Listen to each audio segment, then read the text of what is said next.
A Fox News alert. Chaos in California. Federal agents deploying tear gas while protesters hurl rocks during an ICE raid at a marijuana farm allegedly staffed by illegal immigrants. The scene escalating when a protester seen here appears to fire a gun at the feds. The FBI now offering a $50,000 reward for info on the suspect. All of this comes as we await a ruling by a Biden-appointed federal judge who's expected to curb all federal immigration operations in Southern California.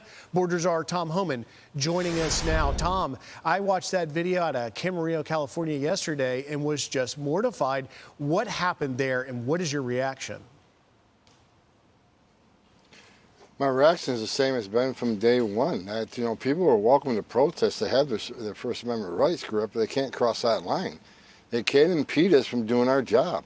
That's a felony. They certainly can't put hands on an agent. That's a felony. So what happened in California is just another example of protesters becoming criminals. And they've been emboldened by even members of Congress who compare ICE to Nazis and racists and terrorists. I mean, the rhetoric is so high, and I said 2 months ago, it's going to end up with a loss of life. And we had one the other day in Texas.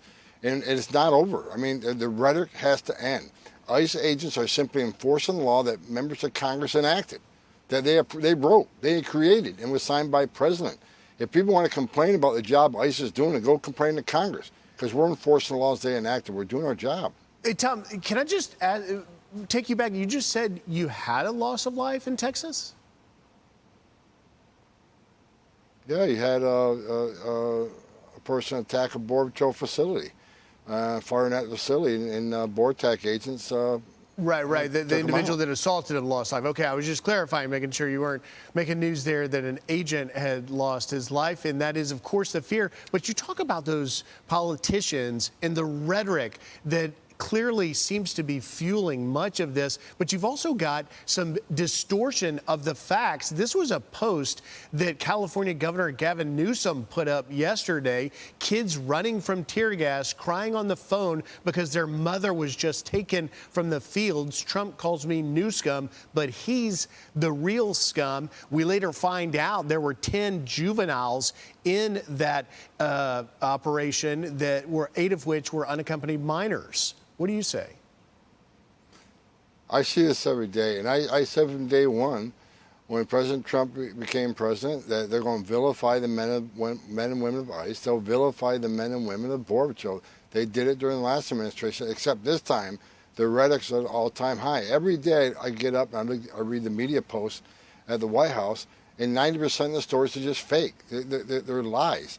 So, and people say, well, the polls are kind of turning against Donald Trump a little bit on immigration. First of all, I don't believe it. And if the polls turn it off, because all the fake news out there, they're lying about what the President Trump is doing. They're lying about what the men and women of ICE are doing.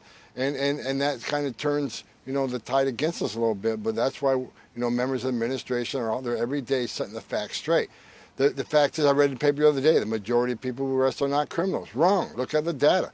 Go to ICE.gov and look at the data. But we got some media saying, well, it's just a misdemeanor. It's not a felony. They're not really criminal. Oh, they're not convicted. They're just charged. Oh, they're not criminals. No, we're prioritizing public safety threats and national security threats, and that's a fact.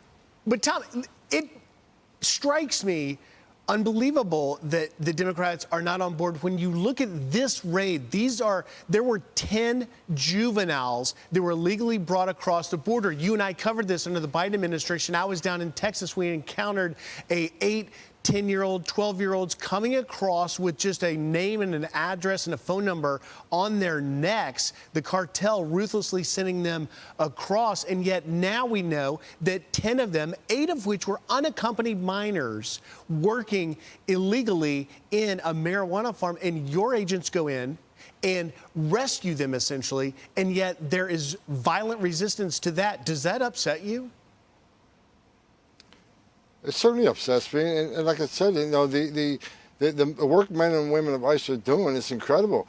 Look, we're looking for over 300,000 missing children. We've already found 10,000. Have you heard that anywhere? No, the media is simply not covering it. And look, this should be a nonpartisan issue.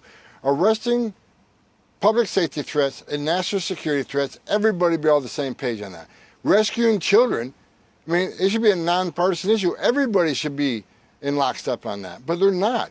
The media's lying. The Democrats they don't want President Trump to be successful. I got news for them.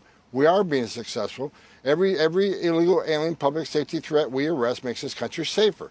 Every national security threat we take off the street and deport makes us safer. And we're rescuing thousands of children.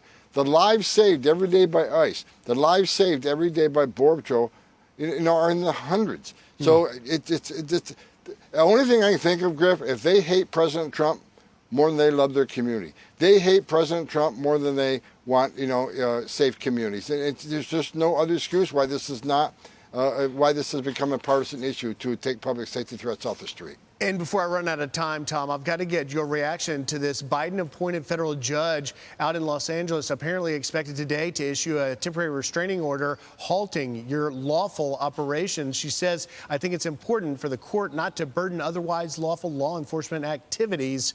Your reaction there? Look, people need to understand, ICE officers and Border Patrol, they don't need probable cause to walk up to somebody, briefly detain them, and question them. They just need the totality of the circumstances, right? They just got through the observation, get articulable facts based on their location, their occupation, their physical appearance, their actions. Like a uniformed border station walks up to them at for instance, a Home Depot. And they got all these articulable facts, plus the person walks away or runs away. Agents are trained. What they need to detain somebody temporarily and question them. It's not probable cause, it's reasonable suspicion. We're trained on that. Every agent, every 6 months, get Fourth Amendment training over and over again. These officers are really good at what they do. And if this judge would make a decision that's against what these officers are trained, what the law is based upon, then they're going to shut down operation. I think that's their end game. They want ICE to stop doing this. But if they base it on the rule of law, they're going to find out Border Patrol and ICE is doing exactly what they're going to do in accordance with law. And you're not going to stop coming. Tom Homan, thank you for getting up with us this morning. You got it. I'm Steve Doocy. I'm Brian Kilmeade. And I'm Ainsley Earhart. And click here to subscribe to the Fox News YouTube page to catch our hottest interviews and most compelling analysis.